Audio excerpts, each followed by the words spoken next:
Welcome, Marie in Zone 6, and I'm here in my back garden, which is my west garden, and I'd like to discuss some challenges I've had in my garden. I think most gardens have probably, if not all, have had or could have their challenges, and I'd like to just discuss what I'm doing as respects some of those challenges. Coming down my back steps, my house was built around 1951, and I believe these posts that you see straight ahead were put in probably around that time. And I believe they're, I want to say, posts for hanging clothes to dry. I'm not sure. But I don't want to go through the trouble or the cost of removing these posts. So, what I've decided to do with this first post is to grow a rose up the post and train it up on that post, going horizontally across those, I guess you would call them perpendicular posts that come out from the main one. And so I just want to train a climbing rose or any rose with long shoots that I can get to be successful here up this post, hoping to make it an asset rather than a liability. Now, moving back to this back post as I head west in the garden, what I've done is I've planted probably about 5 to, I don't know, maybe even 8 years ago, I planted this Gatsby pink oak leaf. And I planted this, what is that one to the right? That is a firelight. And they both should get around 8 feet tall and 8 feet wide. So they should actually cover most, if not all, of this post eventually. So that's my tactic for that particular challenge.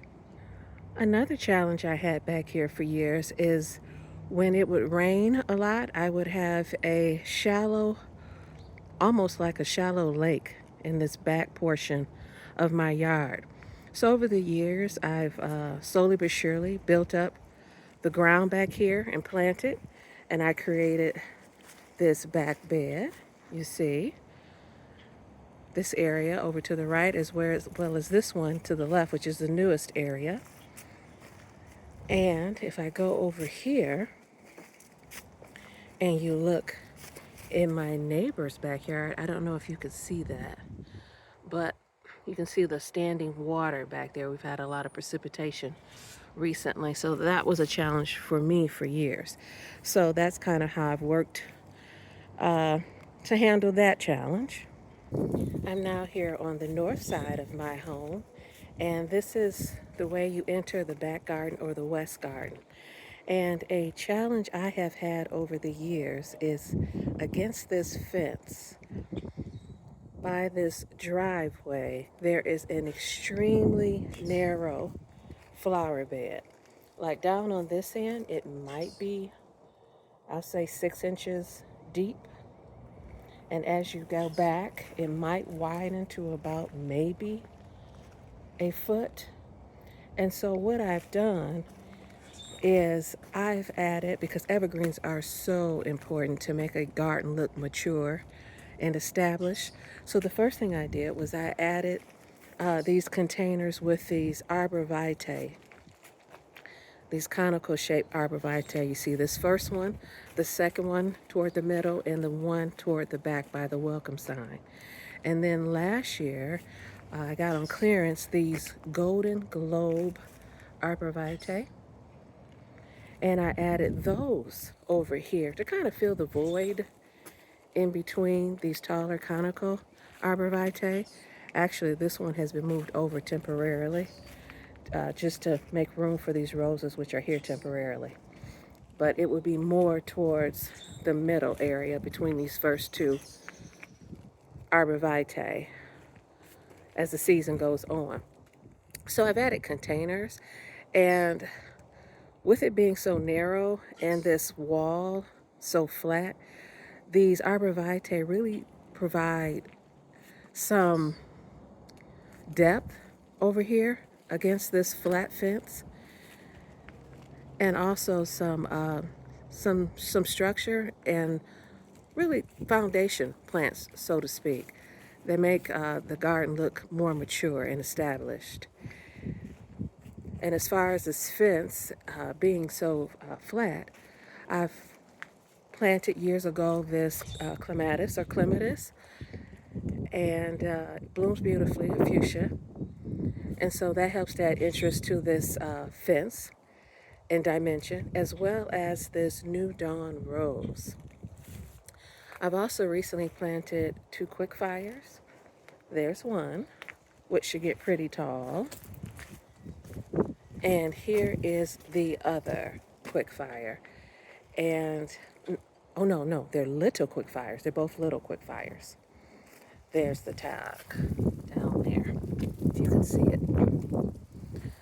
So I think little quick fires might get about 5 feet tall. So that will break up some of that flat fence. And I've also added some iceberg roses right there. And past this little quick fire, there is one right there, which should also break up some of the flatness of this wall as they grow and get established. And I can train them against that fence.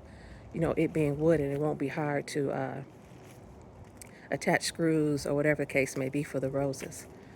So that's how I'm handling that challenge, is potted plants, as well as, of course, I've planted in that narrow bed. I have autumn joy sedum, paniculata phlox, August moon hostas. So there are some things planted in the actual narrow flower bed, but just to add more depth, these containers with these evergreens really contribute to that. And another, what could be seen as a challenge, is when we got this home, or my husband bought this home, there weren't any evergreens, I don't think, in this backyard. And evergreens are so important. And so over time, I've been adding evergreens to this backyard. Some of them I get clearance 90% off, or just a good deal, a good price. And so slowly but surely, I've been adding evergreens. So just patiently over time, look for sales or just good prices. So that's how I've dealt with that challenge. Here on my back deck, by my back door, another, I guess you could call it, challenge is this deck. It's a positive and it could be a negative, because a deck can be a bland, boring space in a garden. And so I was able to tackle that by adding containers. I have garden containers, as well as the containers that you put on the deck rail, which I haven't set up yet. And I put flowers in those. And so by adding containers on this deck, it kind of makes a deck garden and makes the deck a place that's an asset rather than just a boring space. In the east garden, which is the front garden, originally when we moved here, there was a narrow flower bed over in this area.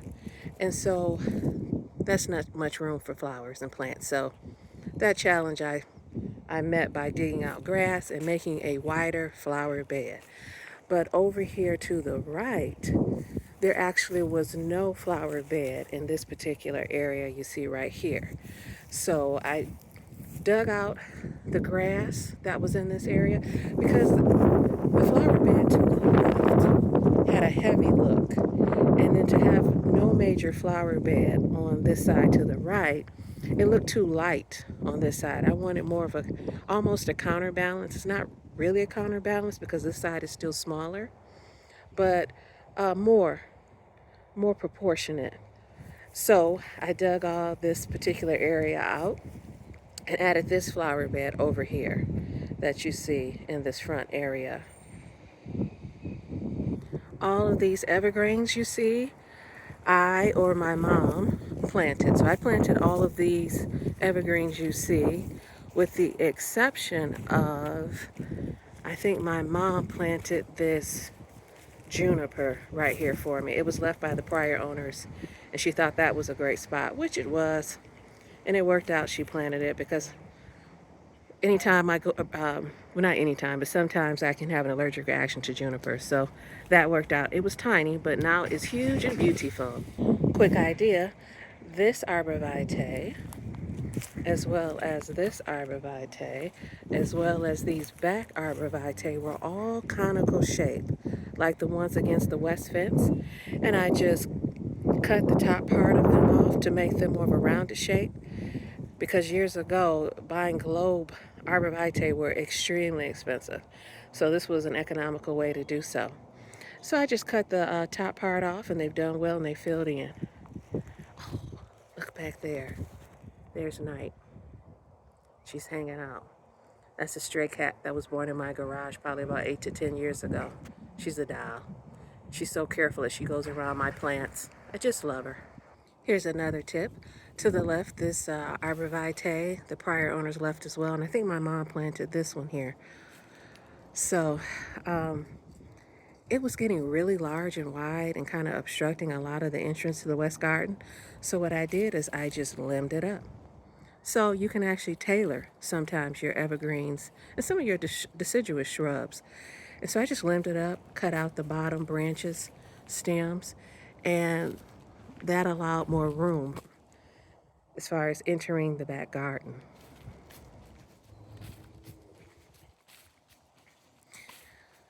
Consider subscribing, and thanks for watching.